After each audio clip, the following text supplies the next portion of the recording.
Hello everybody, Dr. Stephen Greene here. So glad you could join me. Let me talk to you about a really important topic, which is how to plan a successful tutoring or educational program. This is probably one of the top 3 questions I always get asked because obviously people have concerns and it's a legitimate concern. But I can tell you as a teacher, as a classroom teacher, as a university professor, as an educator, planning ahead is critical. And in order to plan ahead, there's some things you need to do. That's what I want to talk about briefly here for the next few minutes. The first thing always happens is an assessment. Let's figure out where you are. If you're looking to do a test prep program, let's look at past tests. Let's look at your track record. Let's look at your strengths. Let's look at your weaknesses. If you're coming in for a math program, let's look at same thing. Let's look at some old work. Let's look at some quizzes. Let's identify the areas of need. So the first step, always assessment. Second step's evaluation. Now that we figure out where you're at, assessing, let's figure out what you need to do to improve. And that's always obviously important. So we go from assessment to evaluation. We figure out what you need to get you to the next level. Assessment. Evaluation is where you are presently. Then we set some goals. For test prep, it may be score. For math, it may be a grade in school. For science, it may be a grade on a quiz or to learn concepts. Same with math, same with test prep, really. But we have to set goals. The goals are really a couple different types. One would be detail. I need to learn stoichiometry for chemistry. I need to learn to graph a polynomial. Or I need to add and subtract or synthetic division or whatever. And some may be temporal. I need to do this within a week. I need to do this within 2 months. So we have detail goals and we have time-based temporal goals.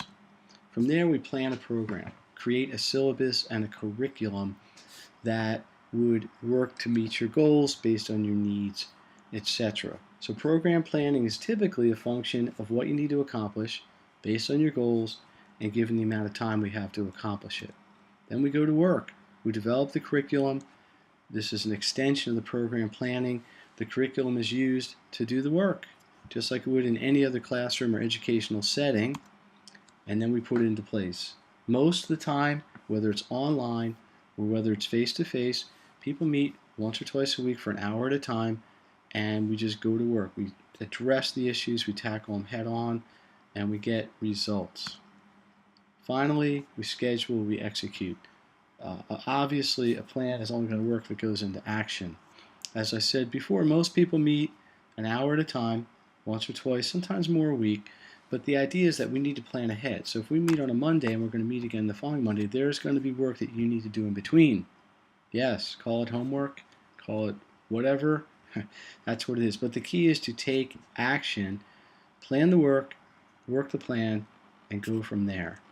So, final thing to close the cycle is every time I meet with a student, whether it's for 10 minutes or for 2 hours, there's always feedback. I have reports that I make in a program called Evernote. It includes text. It sometimes includes audio. I can scan papers we've done, do screenshots of things we've done. It's a very thorough record of what's happened in the tutoring session, which then gets emailed to the student, to the parent, sometimes the teacher, sometimes to a whole bunch of different things. You can also talk on the phone, obviously. It's very important to have feedback so that you know we're on target to reach your goals. So you ready to get started? You ready to star? Get that? Here's the plan. It's almost summertime, at least while I'm making this video.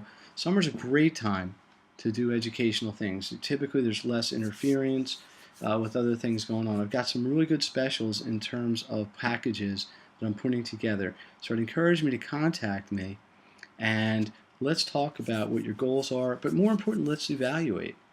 The evaluation phase is always free at Make the Grade. Let's sit down, look at what you've got, figure out what you're going to do, figure out what you need to do, and go from there. So again, Dr. Stephen Greene, Make the Grade. This was about how to set up, how to plan, the basics of a successful educational and tutoring experience. You can reach me 215-540-TEST or by email. Brand new website, excited, check it out. Give me some feedback there. We got Twitter, we got Facebook, we got Instagram, we got everything going on here because it's about feedback and making you comfortable with the process. Thank you very much. Looking forward to working together. Thanks again.